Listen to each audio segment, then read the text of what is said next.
but I will say we are not alleging it's an accident. I'll go that far. A juvenile faces serious charges for his alleged role in a February incident in which an infant suffered serious facial burns. Hi, I'm Brad Sherman from newswatchman.com, and we'll tell you about his day in court after the break. These are your weekend headlines.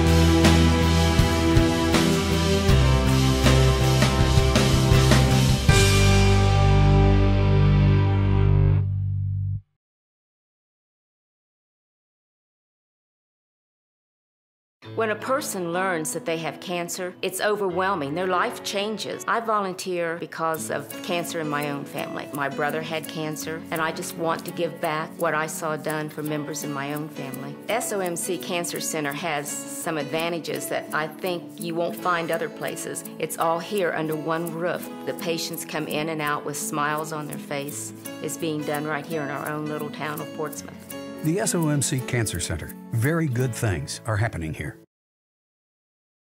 A 17-year-old juvenile remains in detention today after being charged with felonious assault and endangering a child. Here's Pike County Prosecutor Rob Junk talking about the case. Back on February 4th, the Pike County Sheriff's Office did an investigation with a baby whose face was burned from a salamander-type space heater. What that thing is, think of a miniature jet engine. They're really not supposed to be used inside of homes. It was inside of a mobile home. There was a mother, Tanya Fish, age 18, and her 17-year-old live-in boyfriend. Allegation against mom's boyfriend would generally be that he did something that was not an accident or anything like that that caused those burns to the child. He intended to hurt the baby. Again, I don't want to get into specifics, but I will say we are not alleging it's an accident. I'll go that far. Okay. Junk said he will attempt to try the 17-year-old as an adult. Depending on what court the case is heard in, he could serve up to 8 years in prison or serve time with the Department of Youth Services until age 21. Another one of our top stories is an update on the Masco situation. Waverly Mayor Dale Reed says it's evident that Masco has no intentions of selling the site. Be sure to pick up a Sunday Watchman to hear more of what the mayor had to say. Also in this edition, we'll tell you about a recent copper theft that was thwarted by state and local authorities. We'll have a story about the newly formed CTC Alumni Association, and Matt Lucas will tackle the topic of the red light at the intersection of 32 and Shyville Road and whether or not it will remain for much longer. Now, sports.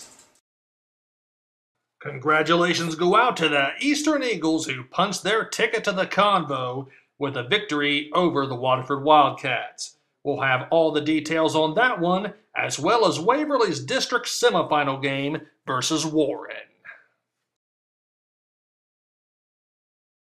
Taking a look now at your 5-day local weather forecast. A rainy weekend and maybe even a snow shower awaits us. After a rainy Saturday, temperatures will drop and we could see a mix of snow and rain on Sunday. Monday and Tuesday, there will be times of sun peeking through the clouds, and Wednesday, expect thunderstorms and warmer temperatures. And now for a check of your obituary report. Carrie E. Jameson, age 83 of Waverly, passed away on Tuesday. Funeral services for Carrie E. Jameson are under the direction of the Boyer Funeral Home of Waverly. Ruby Catherine Brown, age 93 and formerly of Waverly, passed away on Thursday. Funeral services for Ruby Catherine Brown are under the direction of the Boyer Funeral Home of Waverly. Arthur T. Farmer, age 75 of East Lansing, Michigan, passed away on February 12th. Chris Ann Mason, age 58 of Piketon, passed away on Tuesday.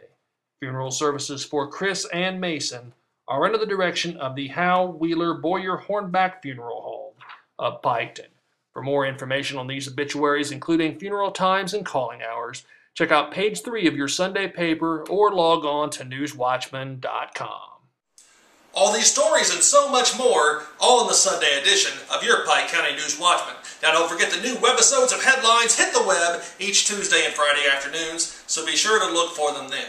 And if you're a college basketball fan, you need to log on to newswatchman.com so you can take part in our bracket pick'em game and have a chance to win up to $100 in cash. Now that's all we have for this week, but we're going to sign off with some girls selling some cookies outside Little Caesars. It's Girl Scout cookie time, so be sure to go out and pick up a box of your favorites. We'll see you next time and have a great weekend, everyone.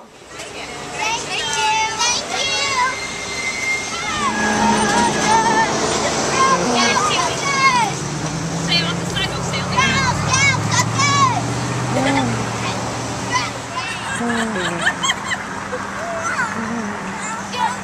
Girl Scout cookies! He's